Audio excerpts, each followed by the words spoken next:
Too many meetings are a sign of bad organization. So what kind of meetings do you actually need? Let's have a look.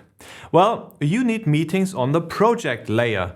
There are project teams, people working on a specific project. And there will be steering meetings necessary and there will be operative meetings necessary.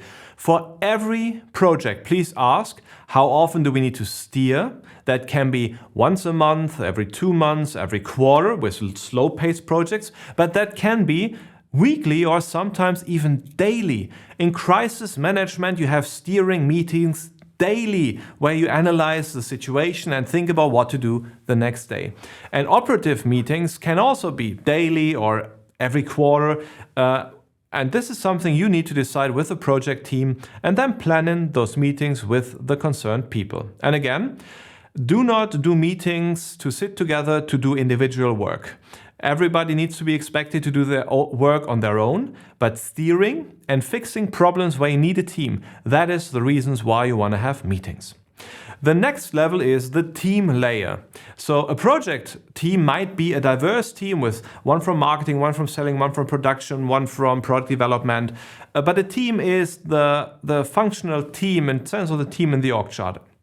And also there, you need steering communication, and maybe the team has projects, and then there's operative communication in the project meetings, and this is within the team. But basically, sometimes teams also need operational meetings, but typically not that much.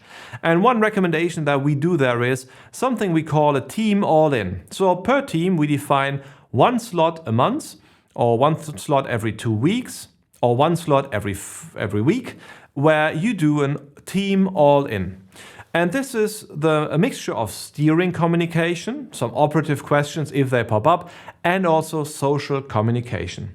So for example, we have an all-in team meeting every week. Every second week it is 3 hours. Every other week it is 20 minutes. 20 minutes is just what is new, what are the updates that we need, thank you, goodbye. The other 2 minutes, the 3 hours, is first of what is new, what do we need? So we check in the things that are relevant for everybody every week. And that as short as possible.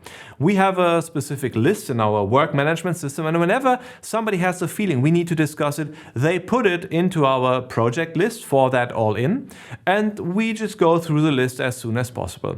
And then as we have 3 hours, there are things where we have operational communication necessary, and then we spin off teams. We make breakout rooms and we say, okay, we need this, and this discussed. So for this, those 3 people in that breakout room. For this, those 3 people in that breakout room. And then we come all together, inform us about the progress, and then sometimes after an hour, we just call it a day and you get 2 hours of your workday back. We don't make meetings as long as we planned them. We make meetings as long as we need them. And that is something I think you should do as well. But there's not only meetings for the team level, there's a team all-in. Sometimes you want to have an all-in for the whole organization, all-in for the whole organization. And this is something where you have everybody invited. And yes, we have conducted all-ins with hundreds and hundreds of people.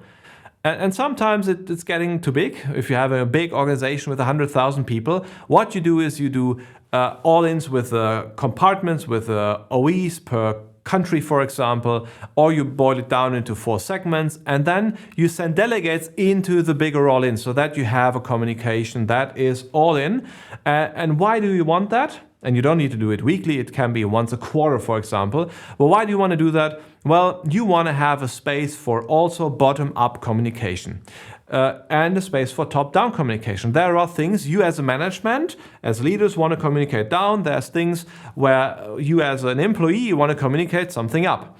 Creating spaces where it has a low threshold on communicating things, where even a normal employee can escalate something into the team by a chat message in the Teams room or the Zoom room is something that is very valuable. And this is something that you also should set up.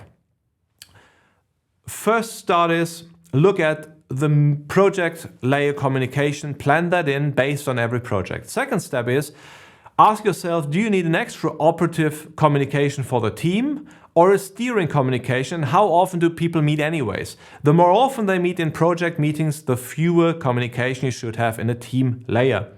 It makes sense to have the team layer communication for social reasons every other week, so twice a month. And then in the end, make sure that you plan all in communication so that you have communication flow from top to bottom through the whole organization.